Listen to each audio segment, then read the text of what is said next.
At the far end of the auction barn, one little hen stood alone in a rusted wire crate, turning her crooked beak sideways, just to pick up a single grain of corn. Nobody wanted her. Not the poultry men, not the feed store regulars, not even the auctioneer, who had dropped the price to $3. Then Martha Bell, a 67-year-old widow in worn boots, quietly raised her hand. "Before we begin, tell us where you rewatching from tonight." The men by the coffee pot laughed and said that Hen would never earn back a scoop of feed.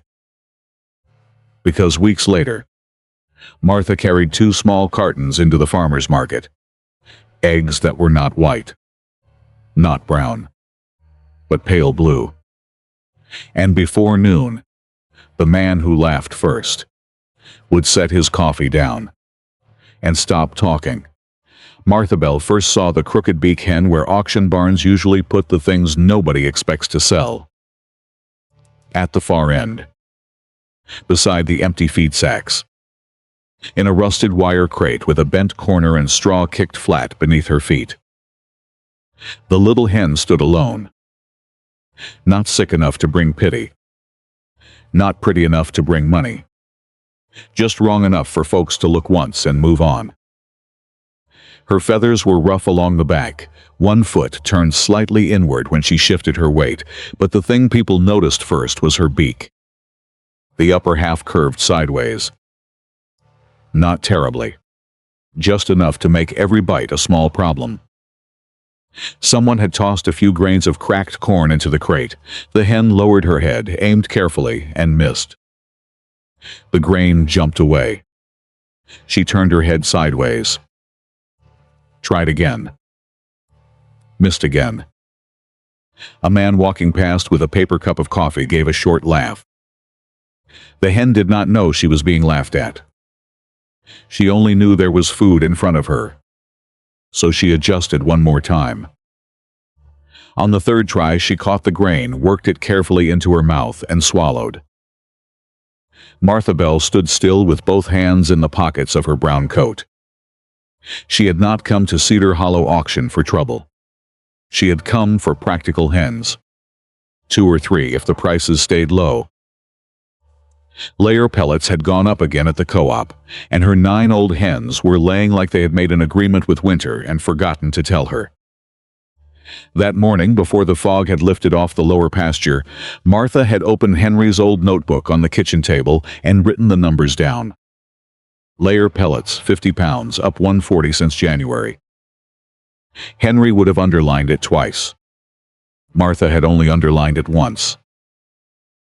Henry had been gone 3 winters now, but his notebook still sat on the pantry shelf between jars of green beans and peach preserves. 6 notebooks, all filled with his square handwriting. Rainfall.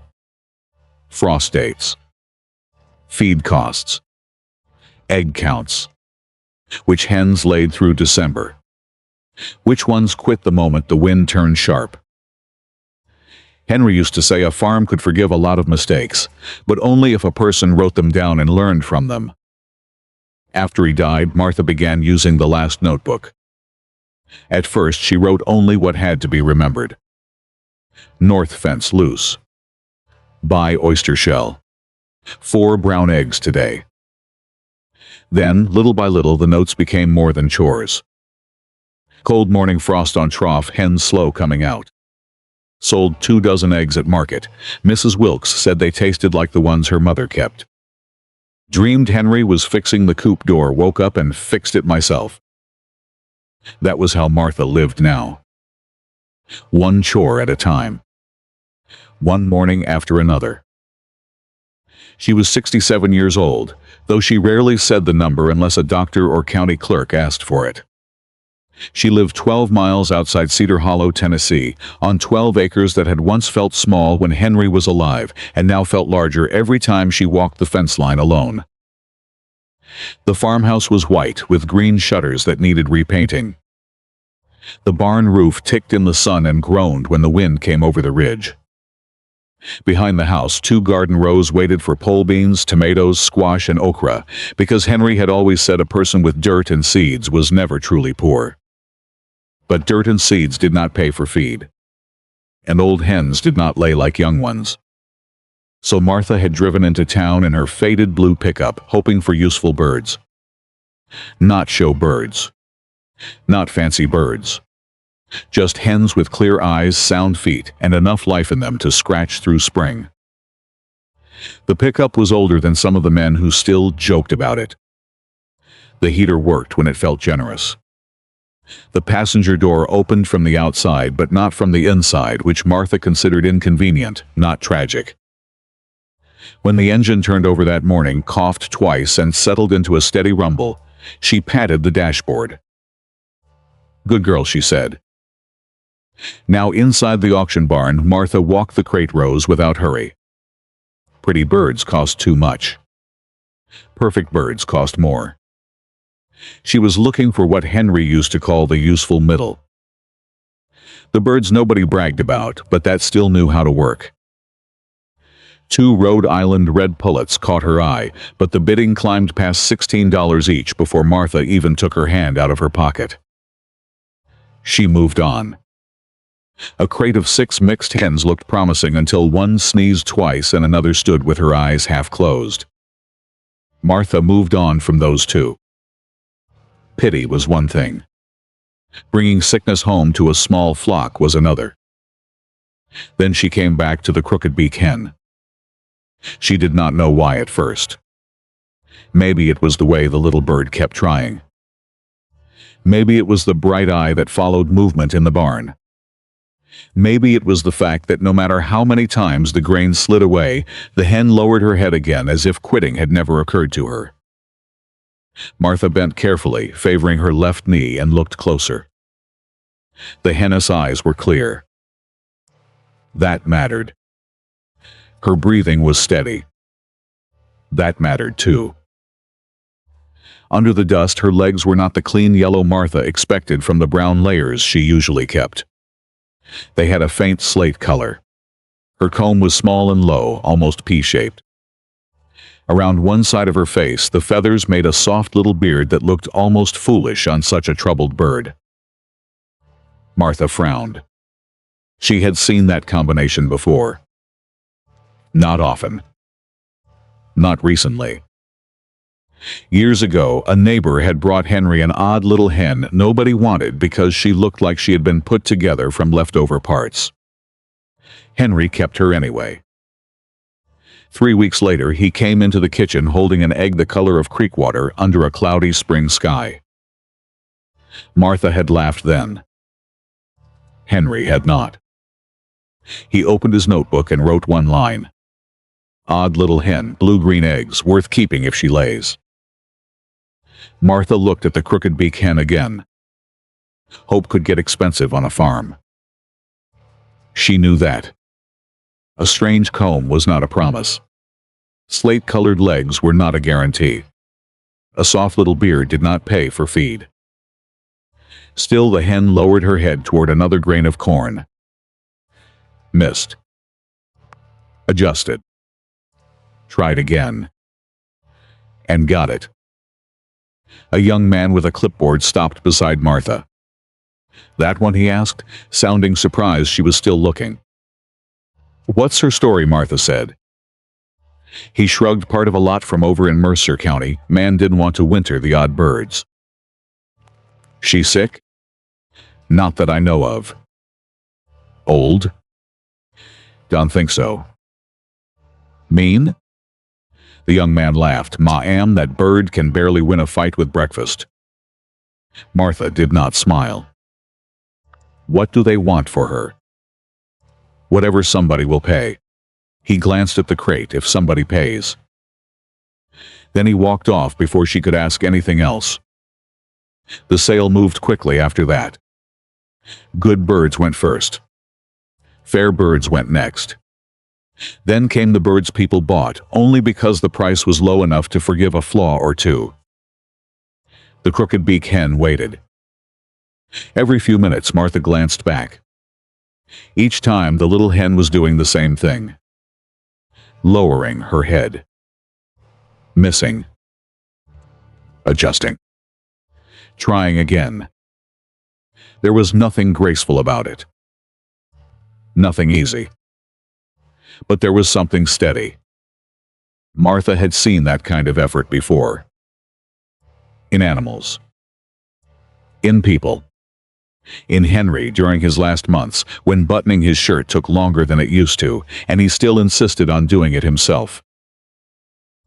At the front of the barn, the auctioneer finished with a crate of young pullets and turned his eyes toward the far wall.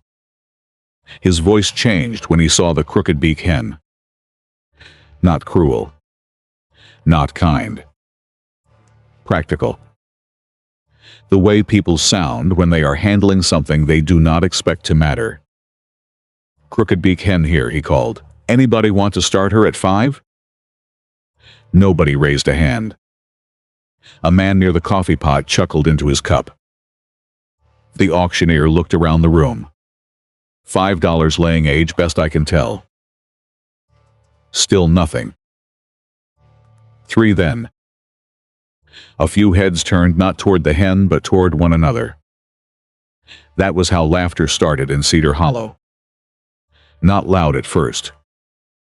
Just a look shared between people who had already decided the answer.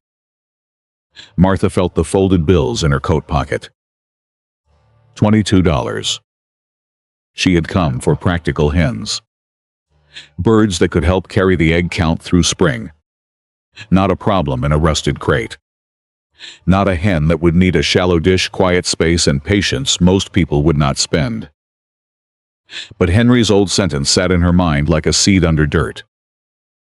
Worth keeping if she lays. The Crooked-Beak Hen lowered her head toward one last grain of corn. Missed. Adjusted. Tried again. Martha raised her hand. The auctioneer saw her and blinked once. $3 from Mrs. Bell, he said. The men by the coffee pot turned. And before the gavel came down, Martha heard the first laugh. The gavel came down with a sound smaller than the laughter. Sold $3 to Mrs. Bell. For a second, the auction barn seemed to pause around that rusted wire crate. Then the room moved on. That was the way of auction barns. One thing sold, another thing came forward. Men took another swallow of coffee. Boots shifted on concrete. The auctioneer's voice rolled into the next lot as if nothing important had happened. But something had happened. Not to the barn. To the story. In Cedar Hollow, a story could be born from $3 and a crooked hen. Martha walked to the front table and counted out 3 $1 bills. The woman handling the sales slip wrote down the lot number, paused for half a second, and then wrote only 1 hen. Not crooked. Not damaged. Not useless. Just 1 hen. Martha folded the receipt and slipped it into her coat pocket. When she turned back toward the crate, the men near the coffee pot were watching her with the kind of amusement people used when they wanted judgment to look harmless. Roy Puckett stood in the middle of them, one thumb hooked through his belt loop, his paper cup steaming in his other hand. Roy farmed more acres than Martha had ever owned, and he carried his opinions the way some men carried pocket knives, always close, always ready. He looked at the Crooked-Beak Hen. Then he looked at Martha. Henry would have talked you out of that one. The words were not loud. They did not need to be. Martha reached for the crate handle. No, she said. Henry would look closer. That took a little of the smile out of Roy.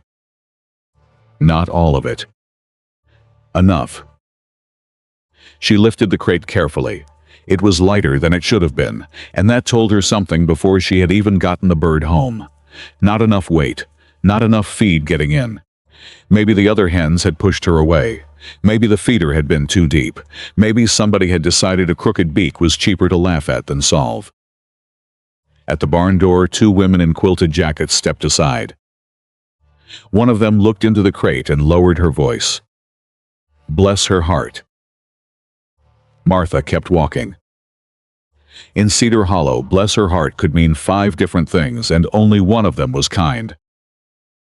Outside, the gravel lot was busy with tailgates, feed sacks, restless birds, and men pretending not to watch while watching anyway.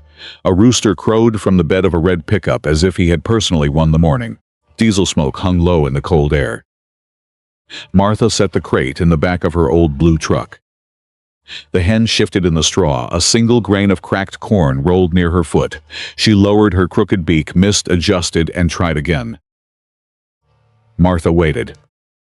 Behind her, someone laughed softly. Not loud enough to answer. Just loud enough to follow her. On the 3rd try, the hen caught the grain. Only then did Martha pull a burlap sack over the windward side of the crate and tie it down with baling twine. By the time she reached Cedar Hollow feed seed, the story had beaten her there.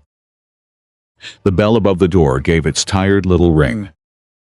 Warm air met her first, carrying the smell of cracked corn, leather gloves, coffee, and dust from 50-pound bags stacked along the wall. The bulletin board near the entrance held notices for hay, firewood, a church supper, 2 missing dogs, and a used tiller that claimed it runs good in handwriting Martha did not fully trust. Phil Mercer looked up from behind the counter. Martha. Phil. His eyes moved once toward the front window, where her truck sat with the covered crate in the bed. He did not laugh. That was one reason Martha still bought feed from him. Your regular pellets? 1 bag, she said, an oyster shell. Near the chick starter, 2 men lowered their voices too late. That is her. Bought the crooked one. $3 too much. A small ripple of laughter moved behind the shelves. Martha studied the seed packets by the counter as if choosing between beans and beets required all the attention she had. Phil came around and lifted the feed bag himself. I can carry that, Martha said. I know. He carried it anyway. Outside, he slid the pellets into the truck bed, then looked through the wire crate. The burlap had shifted enough for the hen's face to show. Her crooked beak gave her a puzzled look. Almost embarrassed, though Martha knew birds did not feel shame the way people tried to give it to them. Phil studied her for a moment. Eating all right? Slow. Slow can still be eating. That's what I thought. Inside the store window, the 2 men were still watching. Phil saw them too. Folks get bored before planting starts, he said. Martha tucked the feed receipt beside the auction slip. They find something else by Monday. But they did not. By Monday morning, the Crooked-Beak Hen had become the easiest story in town. At the diner, someone said Martha Bell had bought a broken chicken because she missed Henry and had gone soft. At the post office, $3 had become 10. By the church supper planning table, it was 15, and the hen had somehow become blind in one eye. By Wednesday, people were no longer repeating what happened. They were repeating what made it easier to laugh at.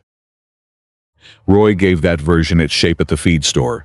The Bell place, he said, had turned into a retirement home for useless poultry. That version traveled well. People repeated it because it was simple. A widow. A crooked hen. A mistake everybody could understand without thinking too hard. Martha heard pieces of it all week. She heard it when the post office clerk asked too carefully, "How's your little chicken doing?" She heard it when a woman at the market committee meeting touched her arm and said, "You always did have a soft heart," in a tone that made softness sound like poor judgment. She heard it when 2 men stopped talking in the hardware aisle the moment she turned the corner. Martha corrected none of them. She did not explain the bright eyes. She did not mention the slate-colored legs. She did not say a word about the small pea-shaped comb, or the soft little beard, or Henry's old note about blue-green eggs. Some things grew weaker when exposed too early. Seeds.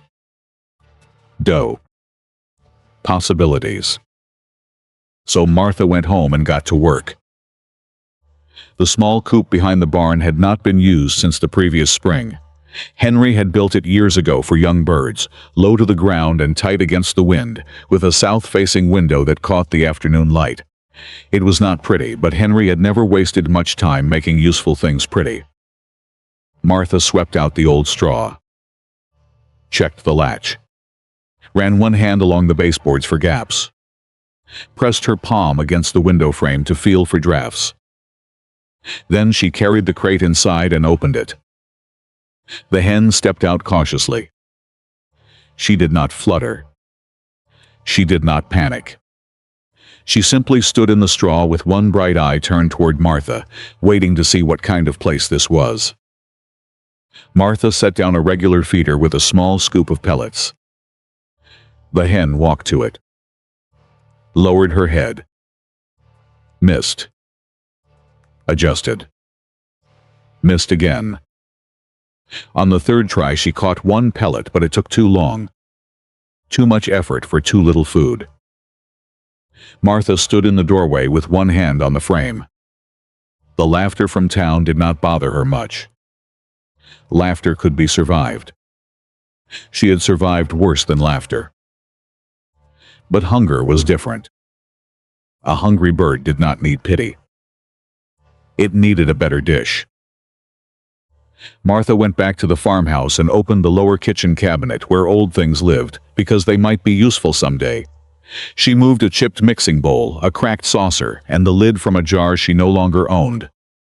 At the very back sat one of Henry's old pie tins, dented on one side, darkened by years of use, flat enough that a crooked beak would not have to dig. Martha washed it, dried it with a flour sack towel, and carried it back to the coop. Before she poured the feed, she opened Henry's notebook to a clean line. Crooked-Beak Hen, $3. She paused. Outside Cedar Hollow had already decided what the hen was worth. Inside the coop, Martha was not finished looking. She added one more line. Bright eyes, slate legs, needs shallow feed. Then she picked up the pie tin and went back out to see if $3 could still become something more. Martha did not name the Crooked-Beak Hen that first evening. A name would have been too much too soon. She had learned that on a farm not every fragile thing made it through. Some animals came with trouble already built into them, some improved, some faded no matter how carefully a person tried. So for the first few days Martha called her only the little hen. The little hen did not seem to mind. She only seemed interested in the pie tin. Martha set it low in the straw and poured a thin layer of pellets across the bottom, spreading them wide so the hen would not have to dig with that crooked beak. Then she sat on an overturned bucket just inside the coop door, hands folded in her lap, and waited. The hen stepped toward the tin, stopped, looked at Martha with one bright eye, then lowered her head, missed, adjusted, caught one pellet, then another. Not fast, not pretty, but better. Martha stayed still until the hen had eaten for nearly 10 minutes. Only then did she go inside, open Henry's notebook, and write. Day 18 from shallow tin, slow but steady, eyes clear, no wheeze. She tapped the pencil once against the page. Then added, town still laughing, hen still eating. The next morning she found the water dish nearly full. That worried her more than the feed. A bird could miss a meal and keep going, but water was different. The regular waterer had a rim too high for a crooked beak. Every time the little hen tried to drink, her beak tapped metal instead of dipping cleanly. Martha stood in the coop with her hands on her hips. Well, she said softly, that one to do. She went to the barn shelf and found a low, heavy crock Henry had once used for chicks. It was wide enough not to tip and shallow enough for the hen to reach without twisting herself sideways. Good farm fixes were like that. They did not look clever. They just worked. By noon the little hen had drunk twice. Martha wrote it down. Changed water to low crock, better access, watch for tipping. By the third day, the hen no longer backed away when Martha entered the coop.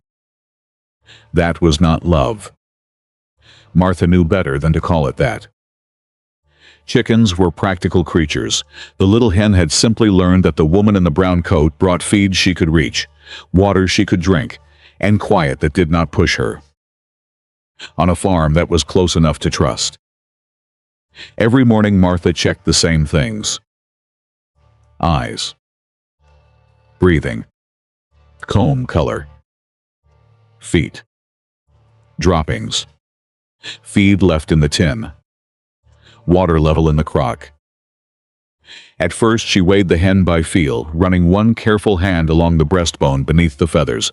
Then she carried the old kitchen scale out in a towel-lined basket.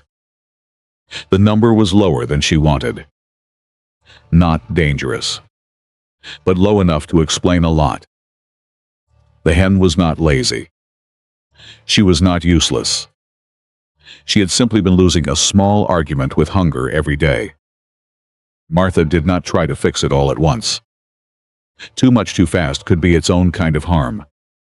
She gave steady feed, clean water, a little grit, crushed oyster shell in a saucer, fresh straw, no stronger hens shoving her aside, no rooster troubling her, no deep feeder turning every meal into a contest. At night, Martha checked the latch twice. She ran her hand along the baseboards for drafts.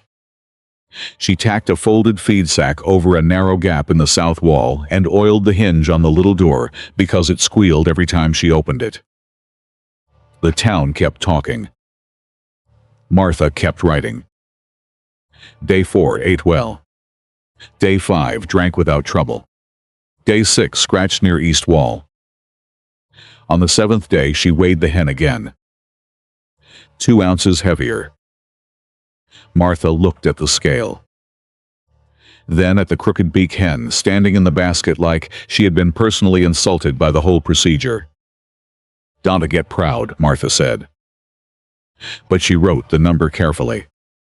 Week 1 up 2 ounces, stronger stance, more scratching. The next time Martha went to the feed store, Roy Puckett was leaning near the counter with his paper cup of coffee. "How's the $3 miracle?" he asked. Martha picked up a small bag of grit. "Eating," she said. Roy waited for more. Martha gave him nothing. Phil Mercer kept his eyes on the receipt he was writing, but Martha saw the corner of his mouth move, like he might have smiled if the room had been kinder. She drove home with feed in the truck bed and no need to explain herself. By the second week, the little hen had started showing habits. She liked the sunny patch under the south-facing window. She scratched with her left foot first. She turned her head almost upside down to catch certain pieces of feed. She made a low muttering sound whenever Martha moved the water crock, as if she disapproved of change even when change helped her. By the third week, the rough feathers along her back began to smooth. Not all the way. She would never be a show bird. But the dullness faded, her eye looked brighter, her comb, small as it was, took on better color. When Martha opened the coop door, the hen stepped forward instead of waiting in the corner. Then Martha noticed the nest boxes. There were 3 along the west wall, low and square, with fresh straw tucked into the corners.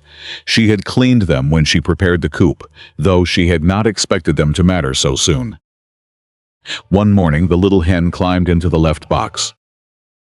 Martha stopped in the doorway. The hen turned once. Settled. Then stepped out again. Nothing. Martha wrote only the truth. Week 3 entered nest box, no egg. The next day the hen did it again. Still nothing. Martha did not let herself hope too much. A laying hen could take time after stress, a move could stop production, poor feed could slow the body, cold weather could delay it further, and not every odd-looking hen laid an odd-colored egg. Henria's note was a clue. Not a promise. So Martha did what she knew how to do. She checked. Morning. Noon. Evening. On the 26th day, the little hen stayed in the left nest box nearly an hour. Martha saw her there during the noon check, sitting low in the straw, quiet and serious. The hen looked up once with her bright eye, then tucked herself down again as if she had important business and did not care for visitors. Martha backed away. She did not open the box. She did not reach under the bird.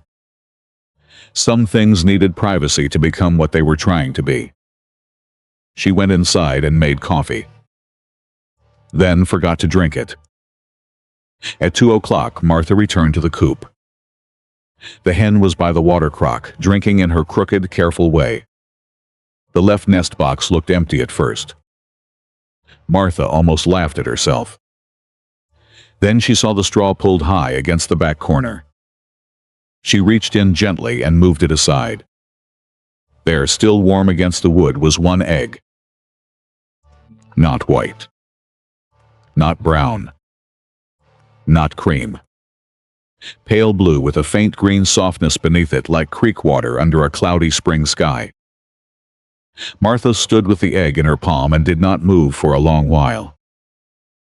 The barn was quiet around her. The tin roof ticked in the afternoon sun. Beyond the wall, her old hens scratched through winter dirt as if nothing in the world had changed. But something had. Martha carried the egg into the house, set it on the kitchen table, and opened Henry's notebook. For once the pencil rested in her hand longer than usual. Then she wrote, Day 26, first egg blue. She looked at the line until the words settled. Then beneath it she added one more word. Junie. Martha sat back in the chair. Outside, Cedar Hollow still thought she had bought a useless hen for $3. On the kitchen table, one pale blue egg said otherwise. But one egg was not a market stall. One egg was only proof. Martha turned the notebook slightly and wrote one final line. Do not tell town yet. For the next 3 days, Junie laid nothing. Martha did not take it as failure. One blue egg was proof. It was not a pattern. A hen was not a machine, especially not one still coming back from hunger, stress, and a new place to sleep. So Martha kept doing the only things that had ever worked on a farm. She watched. She fed. She waited. And she wrote things down. Day 27, no egg, ate well. Day 28, no egg, scratched near window. Day 29, no egg, comb still good color. On the 30th day, there was a second blue egg.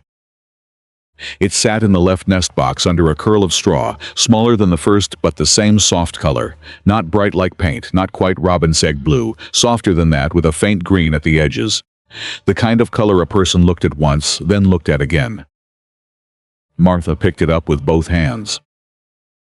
Then she laughed once quietly because there was nobody in the barn to hear it. Inside the house, she took one clean carton from the pantry shelf and wrote beneath the lid, Junie blue eggs. She placed the second egg beside the first. 2 eggs looked like a beginning. Not a business. Not yet.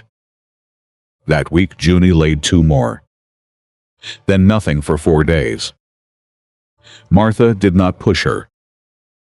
She checked the feed. Checked the water crock. Changed the straw. Ran one careful hand along Junie's breastbone and felt a little more weight than before. Junie was not failing. She was only being a hen. Martha wrote, Laying uneven, do not push, health first. That was the kind of line Henry would have approved of. At Cedar Hollow Feed Seed, the town had mostly moved on. That was how small towns worked. A story burned hot for a week, then settled into coals, waiting for someone to stir it again. Roy Puckett was still willing. He leaned by the counter with his coffee cup and watched Martha set a bag of oyster shell beside the register. Still got that crooked bird? Yes. She laying yet? Martha looked at the seed rack. Some. Roy laughed. Some. That sounds profitable. Phil Mercer slid Martha's receipt across the counter without looking up too quickly. Martha put it in her pocket. She eats better than she did, she said. Roy shook his head like that was not an answer worth having. But Phil looked at Martha a little longer. He had known her and Henry for more than 20 years. He knew the difference between a woman avoiding a question and a woman keeping something safe until it was ready. By the end of the next week, Martha had 11 blue eggs. She kept them in the refrigerator in the old butter compartment, each one dated lightly in pencil. She did not fuss over them more than necessary. Henry had always been particular about eggs. Clean nest boxes first, clean hands, careful storage. Do not turn good food into a showpiece before it has even reached a table. The brown eggs from her older hens still went into regular cartons. Those were familiar. Those were safe. People knew what to do with brown eggs. The blue ones were different. Martha was not sure whether different would help her or give Cedar Hollow a fresh reason to laugh. The first person besides Martha to see them was Mrs. Wilkes. She came by on a Friday afternoon carrying 2 empty egg cartons and half a loaf of cinnamon bread wrapped in wax paper. She said she had made too much, though both women knew there was no such thing as too much cinnamon bread. Martha had the refrigerator open when Mrs. Wilkes stepped into the kitchen. The old woman's eyes went straight to the butter compartment. "Well," Mrs. Wilkes said, "what are those?" Martha almost closed the door. Instead, she reached in and took out 1 egg. Mrs. Wilkes held it near the window. "Good Lord," she whispered. "I haven't seen one like this since my mother kept those funny little bearded hens." Martha watched her face. Not laughter. Memory. That was different. Mrs. Wilkes turned the egg gently in her fingers. "This from the crooked one?" Martha nodded. Mrs. Wilkes smiled in a way that made the lines around her eyes deepen. "Then that little hen has better manners than half the people in town." Martha took the egg back carefully. "Am thinking of carrying a few to market." "How many?" "Not many." Mrs. Wilkes looked at the blue egg again. "That might be better. Folks pay attention when there's not much of something." The next morning, trouble came in with the rain. It started before daylight, hard against the tin roof, the kind of rain that found every weak place in an old building. Martha woke before 5 to the sound of water running where water should not run. She pulled Henry's old barn coat over her nightgown and went out with a flashlight. The small coop roof had started leaking near the back seam. Not much. Enough. A steady drip was landing near the left nest box. Junie stood on the low roost with her feathers puffed and one bright eye open, looking deeply offended by the weather.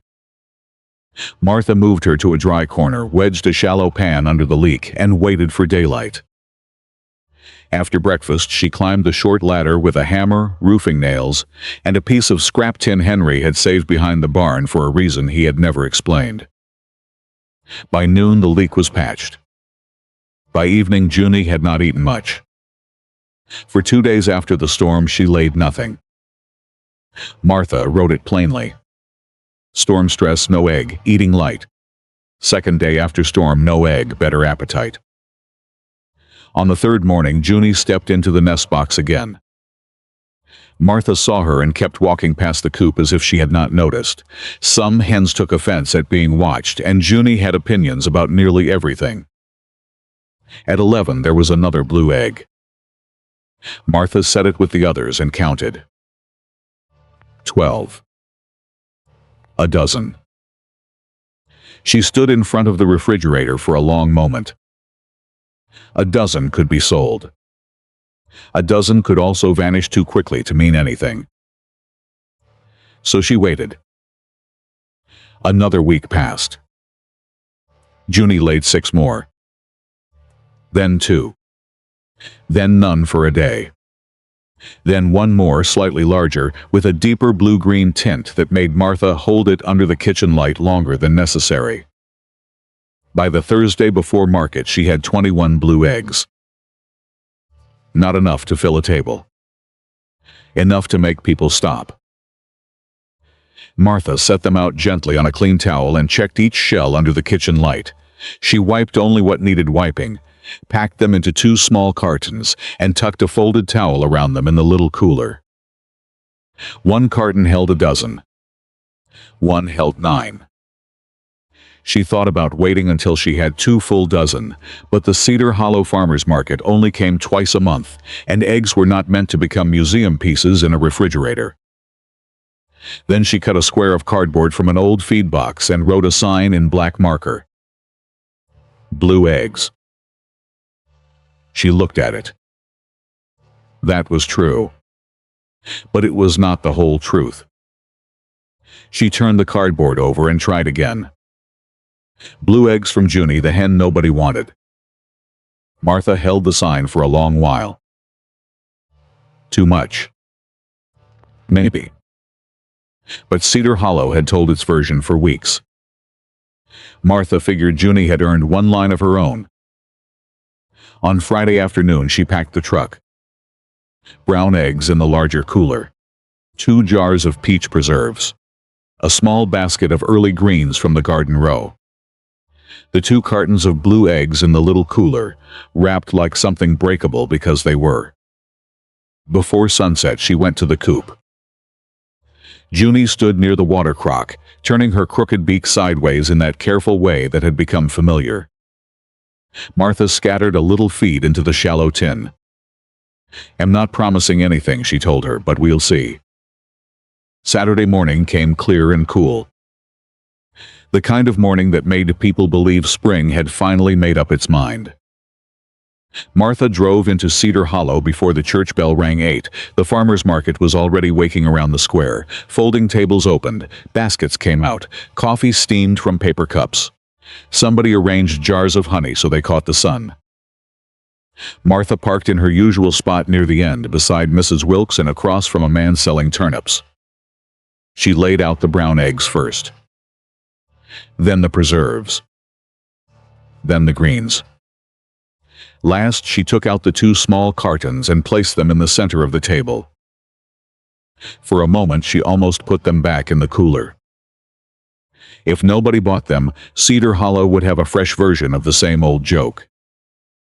Then she set the cardboard sign in front. Blue eggs from Junie, the hen nobody wanted. The blue eggs looked almost unreal against the plain brown carton. For a few minutes, nobody noticed. Then a little girl tugged her grandmother's sleeve and pointed. "Grandma," she said, "why are those eggs blue?" Martha looked up. Across the square near the coffee stand, Roy Puckett turned his head at the sound of the question. His eyes found the sign. Then they found Martha. And for the first time since the auction, he did not laugh right away. The question carried farther than Martha expected. A few people turned. Not many at first. Just enough. Martha placed both hands on the edge of her table and looked at the little girl, then at the grandmother beside her. The woman was about Martha's age, with silver hair tucked beneath a knit cap and a market basket hanging from one arm. "They came from one hen," Martha said. "Her name is Junie." The little girl leaned closer, eyes wide. "Did you paint them?" Martha smiled. "No, Mom, they came that way." The grandmother picked up one egg gently, holding it the way farm women hold eggs, not like decorations, not like tricks, like small breakable work. "Well," she said softly, "my aunt had hens that laid like this when I was a girl." Martha watched the woman's face. There it was again. Not laughter. Memory. And memory traveled faster than a sales pitch ever could. Another woman stepped closer. Then a man carrying a bag of turnips. Then Mrs. Wilkes leaned over from her table and said, loud enough for the nearest customers to hear, "Those are from the little hen nobody wanted." The little girl read the sign slowly. Junie the hen nobody wanted. Across the square, Roy Puckett stood near the coffee stand with his cup halfway to his mouth. Martha saw him. Roy saw the sign. Neither of them said anything. A young mother bought the first half dozen because her children wanted to crack blue-shelled eggs at breakfast. Martha wrapped them carefully and told the children to carry the carton with both hands. An older man bought 6 more. He said his mother used to keep those odd little blue egg hens behind the smokehouse, and for a moment his voice sounded younger than his face. The grandmother with the little girl bought 4, though Martha explained she did not have many. "That's all right," the woman said. "Rare things don't need to come by the dozen."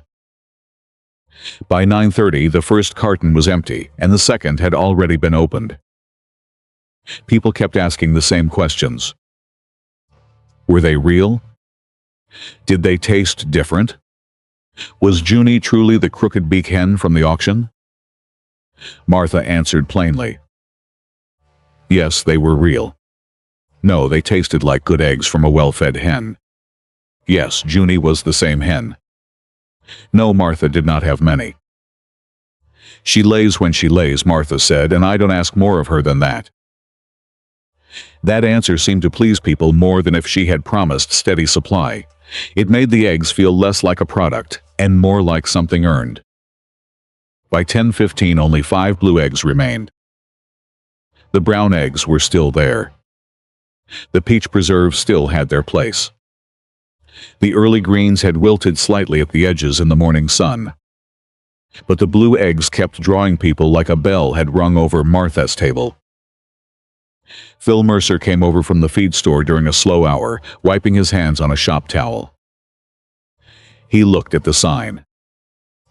Then he looked at the eggs. So, he said, she was laying. Some, Martha said. Phil nodded once. Some turned into something. He bought 3 eggs and paid more than she asked. When Martha tried to hand back the difference, he closed her fingers over the coins. Call it interest, he said. On what? Phil looked at the empty space where the first carton had been. On looking closer. At 11:20, only 2 blue eggs remained. That was when Roy Puckett finally crossed the square. He came slowly, as if the walk had become longer than usual. He stopped in front of Martha's table and looked down at the 2 pale eggs resting in the plain brown carton. Roy lowered his coffee cup onto the edge of the stand without taking a sip. For a moment he did not speak. The market moved around them. Children laughed near the honey jars. Someone called out the price of turnips. Paper bags opened and folded. Coffee cups tapped against folding tables. Roy cleared his throat. That from the Crooked Bird. Martha nodded from Junie. He looked at the sign again. The hen nobody wanted. That's the one. Roy took off his cap and turned it once in his hands. I said she would to pay for her feed. Martha did not help him out of the silence. Some silences needed to be walked through alone. Roy looked at the eggs again. Then at Martha. I was wrong. It was not a grand apology. It was not polished. It did not erase every laugh that had followed Martha from the auction barn to the feed store and back home again. But it was honest enough. Martha picked up one of the last eggs and placed it in a small paper sack. You want one? Roy blinked. You selling it to me? That's what market tables are for. He gave a short laugh, but this time there was no edge in it. How much? Martha told him. Roy paid without bargaining. Then, after a moment, he said Henry might have looked closer. Martha looked down at the table. Yes, she said, he would have.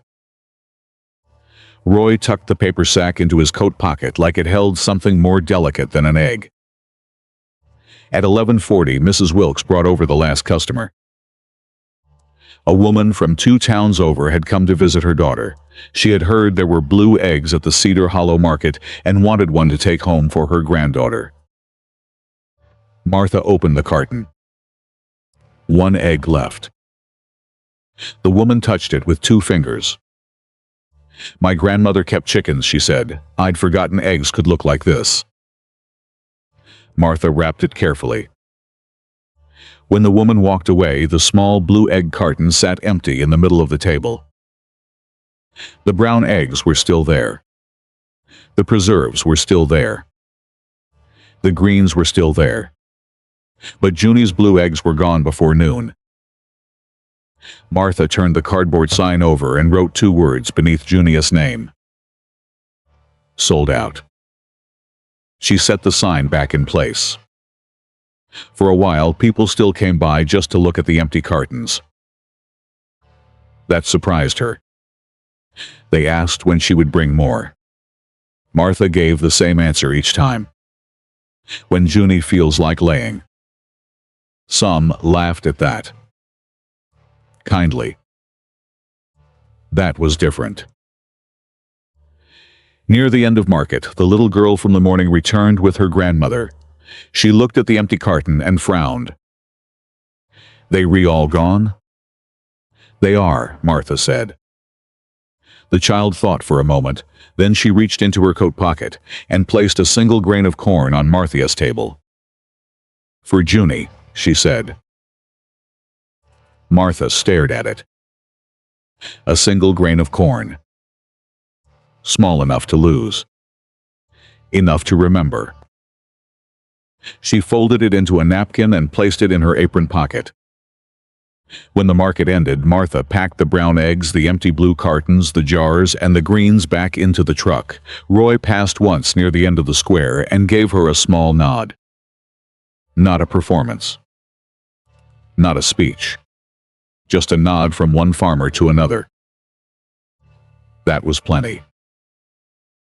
Back home, the farm was quiet in the late afternoon light. Martha carried the folded napkin to the coop. Junie stood near the shallow feed tin, turning her crooked beak sideways in that careful way that had become familiar. Still awkward. Still imperfect. Still herself. Martha opened the napkin and dropped the little girl's grain of corn into the tin. Junie missed it the first time. Adjusted. Tried again. Got it. Martha laughed softly. Then she went inside, opened Henry's notebook, and wrote, "Market day, 21 blue eggs, sold out before noon." She paused. Outside, Junie muttered in the coop as if she had complaints about the service. Martha added one more line. "Some things are only called worthless because nobody has taken the time to feed them right." Then she closed the notebook and sat at the kitchen table while the evening settled over the farm. Cedar Hollow had not changed all at once. Towns did not change that way. But that morning, in front of a folding table on the square, a crooked-beak hen had made people stop laughing long enough to look closer. And sometimes that is where justice begins. If this story reminded you of someone who kept believing when everyone else laughed, share it with them. And tell us in the comments, have you ever cared for something others had already written off? Stories like Martha and Junius remind us that value is not always loud, pretty, or easy to see. Sometimes it is waiting in the quiet, asking for someone patient enough to look closer. Thank you for watching.